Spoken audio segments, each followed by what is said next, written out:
Whereas in Egypt, justice was an aspect of the divine order of which Pharaoh was an inseparable part, in Mesopotamia, as in Israel, justice was an expression of God's commands, of God's will, written down by a man whom God had trusted the way he trusted Moses, for example.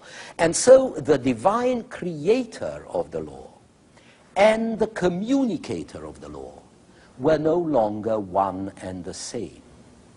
And with this separation, the law took on a life of its own. A written law, for instance, was a two-sided contract. The subject had to obey the king, had to obey the king's law, but the king was supposed to abide by his own law, by the same law. And so no one was above the law, at least in theory.